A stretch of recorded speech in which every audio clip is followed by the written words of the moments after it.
back to the Lowdown on Witches, and today we're off on our travels to northeast Fife to the area of Crail. Now we know Crail had 6 witches, 6 witch trials along the way, 6 women found.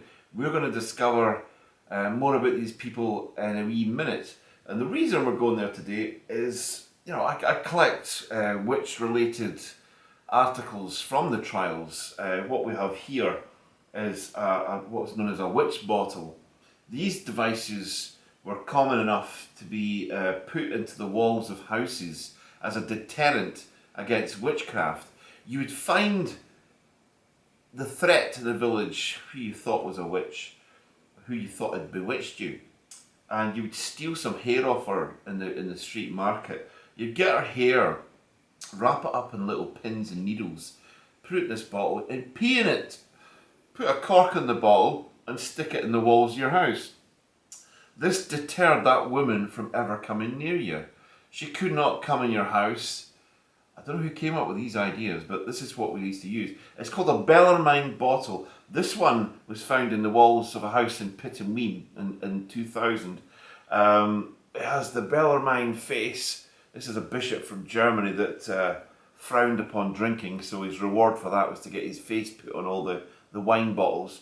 And we've got a date here of 1600. If I do more research on this, I can find what area of Germany this has come from.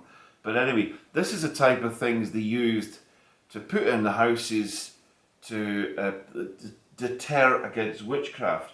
Now, we were recently along at Pittenweem, a farm in which they had done some renovations, and from the walls he'd produced 3 mummified cats.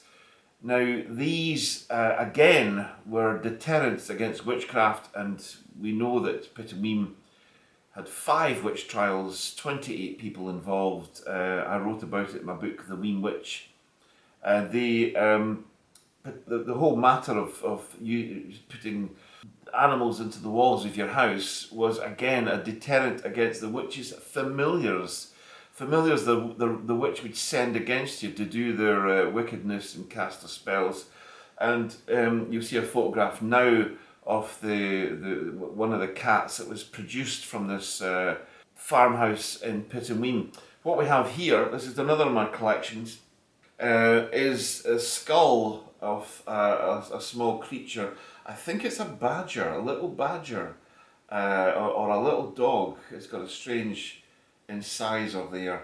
But what intrigued me with buying this is what's written on the back. It says, found under floorboards of an old cottage near Wormiston Grange. Witch prevention. This is 1880 this was found, this thing. Again, just like the cat, just like the bottle here, this is a prevention against witchcraft. We're going to go to Wormiston now. We're going to go to Crail first, and we're just going to go on the outskirts of Crail to a lovely castle called Wormiston, where this came from. And we're going to hear a story.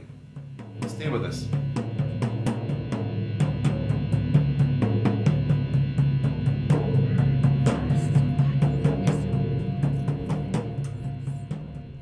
Hello, we're back again.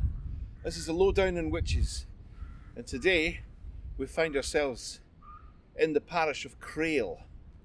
Now, Crail was responsible for 6 deaths of witches. There's 6 witches in this little parish, little fishing parish on the northeast coast of Fife. Now we're in the parish graveyard just now. We've got this wonderful building behind us here. You'll notice above the door is some writing there. Erected for securing the dead, 1830, 1826. That's because of grave robbers. It was an endemic problem around this coastline, around about that time. So much surgery going on in St Andrews in Edinburgh, and the demand for fresh human bodies. They used to get 1 body a year, which was like a hanged man from the courts, but it wasn't enough. So there was an underground business in corpses. In several of the graveyards, certainly Pittenweem, they had an armed guard there at night to stop people pinching the bodies. But for here, they had a safe lockup. They'd usually keep them in here until they started going a bit rotten and then bury them. Nasty business. But we're here to talk about the witches of Crail. So let's see what we can find.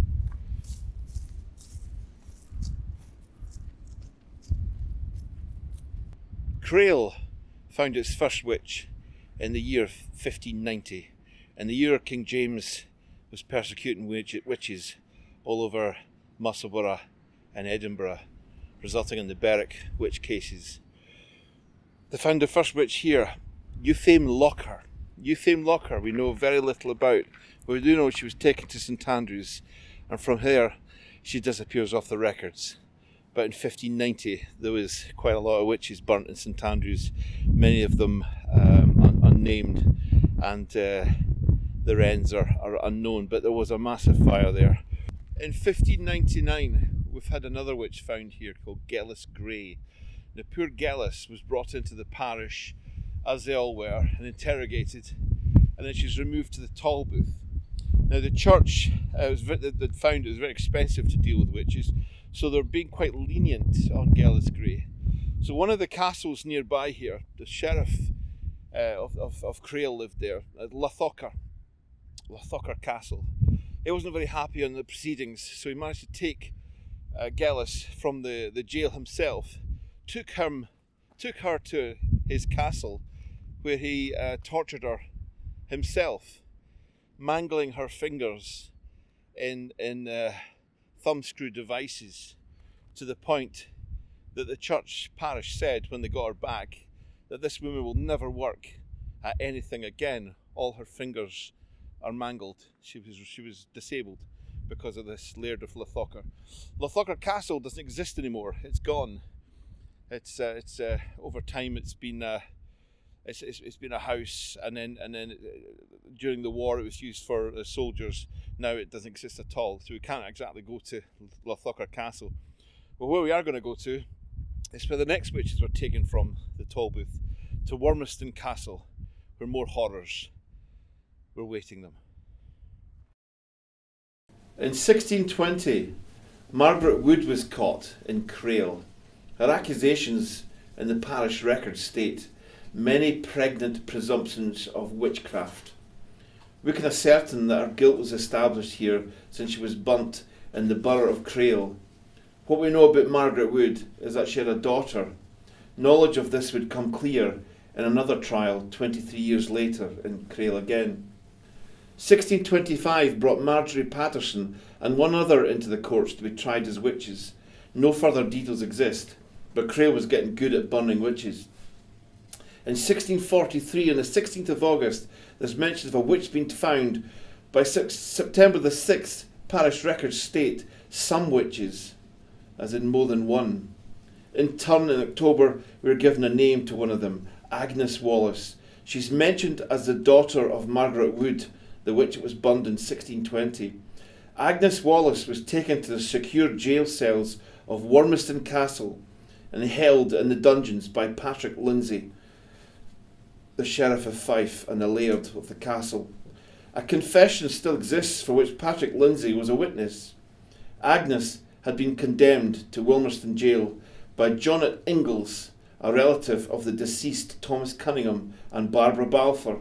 It seems Agnes was accused of their deaths by witchcraft. The parish records state casually in October, some witches burnt. It seems the unnamed witch with Agnes Wallace was also turned in as well. The Wormiston Castle, what we're looking at today, is a 13th century build, continuously getting built on over the years. It was originally owned by the Macduff family, who were the sheriffs of Fife way back in the middle of the 10th century. It went to the Spence family, who were constables of Crail. This family had their difficulties and moved to Sweden in 1598. In 1612, it was the Balfour family that took this castle, and in 1621, it was the Lindsays for the next 200 years. Patrick Lindsay was a good friend of King James VI.